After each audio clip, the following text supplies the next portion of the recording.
दोस्तों, आज मैं आपको एक कहानी सुनाता हूँ। एक कौवा था, वह बहुत परेशान रहता था। एक दिन वह पेड़ की डाली पर बैठा रो रहा था। तभी एक साधु उस रास्ते से गुजर रहे थे। जब साधु ने उस कौवे को रोते हुए देखा तो उन्होंने कौवे से पूछा कि तुम रो क्यों रहे हो, क्या कोई कष्ट है? कौवे ने जवाब दिया, महाराज, ये भी कोई जिंदगी है? मेरा इतना काला रंग जिसे कोई भी पसंद नहीं करता। जिस किसी के भी घर पर जाता हूँ लोग दुत्कार कर मुझे भगा देते हैं। कोई एक टुकड़ा रोटी भी नहीं देता, ना ही मुझे कोई पालता है और न प्यार करता है। ऐसी जिंदगी से भला कौन खुश रहता है? कौवे की बात सुनकर साधु ने पूछा, तो तुम क्या बनना चाहते हो? कौवा ने कहा, आप तो इतने बड़े महात्मा हैं, आपके पास इतनी शक्तियाँ हैं, अपनी शक्तियों से आप मुझे एक हंस बना दीजिए। साधु ने कहा कि ठीक है, मैं तुम्हें एक हंस बना दूंगा, लेकिन उससे पहले हम हंस के पास चलते हैं और उसी से पूछते हैं कि उसकी जिंदगी कैसी है। वह दुखी कौवा साधु के साथ एक तालाब के पास जाता है जहाँ पर हंस तैर रहा होता है। कौवा हंस से कहता है, हंस भाई, क्या दूध जैसा सफ़ेद रंग है तुम्हारा, आराम से पूरे तालाब में विचरण करते हो। लोग कितने प्यार से तुम्हारे सुंदर रूप को निहारते हैं, तुम्हारी तस्वीर लेते हैं।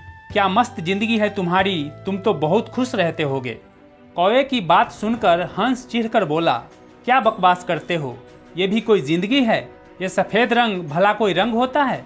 लोग मुझे लाकर छोटे से तालाब में डाल देते हैं, जिसके गंदे पानी में मेरा दम घुटता है। ऐसा लगता है जैसे मेरी आज़ादी छीन गई हो। मुझसे अच्छा तो वो मोर है, क्या रंग बिरंगे सुंदर पंख है, पूरे जंगल में जहाँ मर्जी वहाँ घूमता है। लोग उसका नृत्य देखने के लिए तरसते हैं और उसके पंखों को अपने घर में सजाते हैं। क्या मस्त जिंदगी है उसकी। हंस की व्यथा सुनने के बाद कौवा साधु से कहता है, महाराज, वास्तव में मोर की जिंदगी तो मस्त है। ऐसा कीजिए, आप मुझे मोर बना दीजिए। साधु ने कौवे से कहा, ठीक है, चलो मोर के पास, उसी से जाकर पूछते हैं कि उसकी जिंदगी कितनी खुशहाल है। साधु और कौवा दोनों जंगल में मोर के पास जाते हैं। फिर कौवा मोर को देखकर कहता है, मोर भाई, क्या रंग बिरंगा रूप है तुम्हारा, कितने खूबसूरत पंख है। लोग तुम्हारे पंख से अपने घर को सजाते हैं।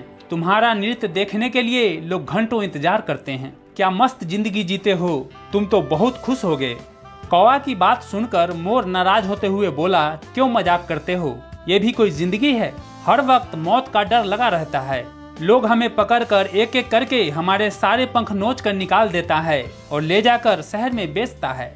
हमारे पंखों को जब वो नोचते हैं तो कितनी तकलीफ, कितना दर्द होता है, ये तुम नहीं समझ सकते।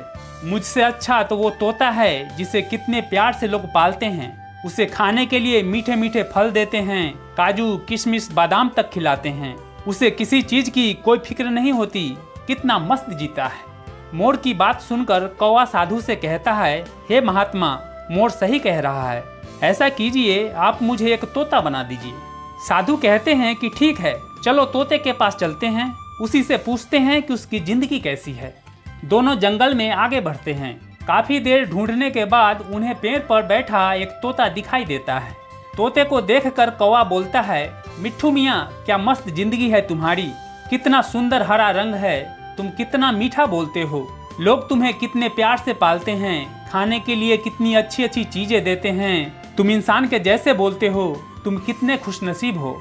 कौवे की बात सुनकर तोता बोलता है, क्या खाक खुशनसीब हूँ, ये भी कोई जिंदगी है? हरे पत्ते जैसा हरा रंग है, पता ही नहीं चलता।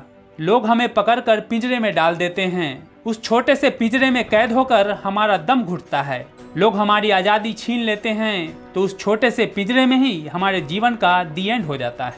मुझसे अच्छी जिंदगी तो तुम्हारी है कौवे। कौवे ने पूछा, वो कैसे?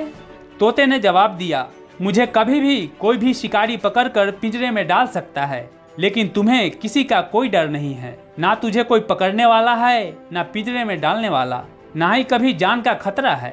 बेफिक्र होकर जहाँ मर्जी वहाँ जा सकता है। इससे और कैसी मस्त जिंदगी चाहिए।